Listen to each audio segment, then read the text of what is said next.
The road vanished into the thick mist. Streetlights flickered uncertainly, casting pale halos on the asphalt. It felt as though the earth itself was holding its breath, awaiting something dreadful. In the distance, a shadow stirred. At the edge of the village, Greta passed a forgotten cemetery where broken headstones jutted like crooked teeth from the ground. A cold breeze whispered through the iron gates, and somewhere nearby, unseen footsteps crunched in the grass. Greta Becker had always thought her life in Berlin was mundane and dull, until one evening she received a letter. It arrived late, just as she sat in her chair sipping tea and flipping through old books. The envelope was unusual, stamped with an unfamiliar postal mark, and there was no return address. The only text read, "You must return home." She instantly recognized the handwriting. It was her grandfather's, Carl Becker, whom she hadn't seen since childhood. He had been a historian obsessed with the dark side of Europe's past.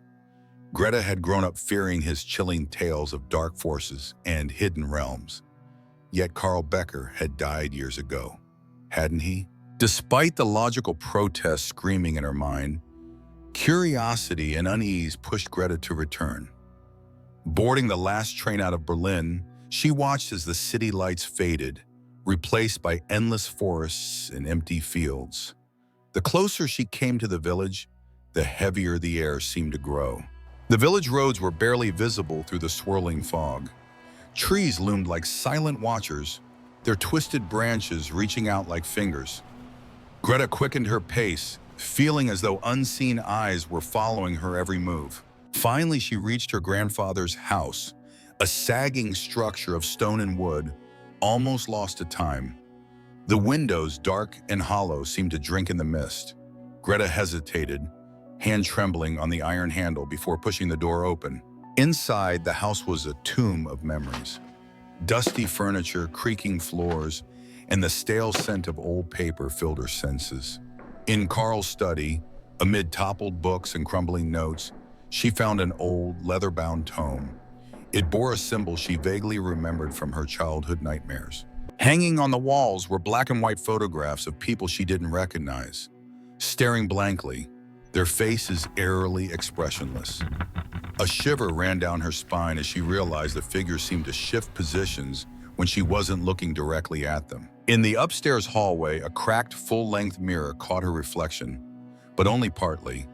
Behind her reflection, faint and wavering, stood a figure cloaked in darkness. When she spun around, the hallway was empty, yet in the mirror, it remained. The basement door creaked open by itself. From below, a freezing draft carried a faint whisper.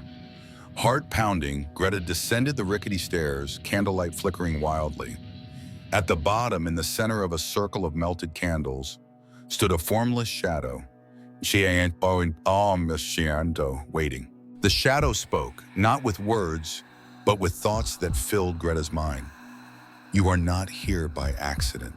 The blood that ties you to this house has a purpose yet unfulfilled. Visions flashed before her eyes.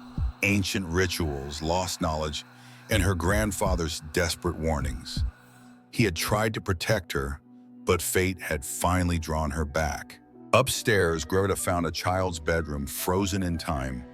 Broken toys lay scattered, and a music box played a slow, broken tune. In the corner, an old rocking horse shifted slightly back and forth, though no breeze stirred the air. Suddenly, the house groaned and shuddered, as if waking from a long nightmare.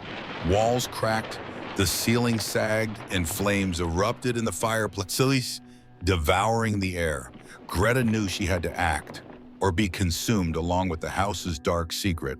Greta sprinted through collapsing halls, the shadows close behind her. At the last moment, she burst into the misty night, coughing and gasping for breath. As she turned back, the house crumbled inward in a silent, smothering implosion. And from the ruins, a final whisper reached her mind. This is not the end, only the beginning.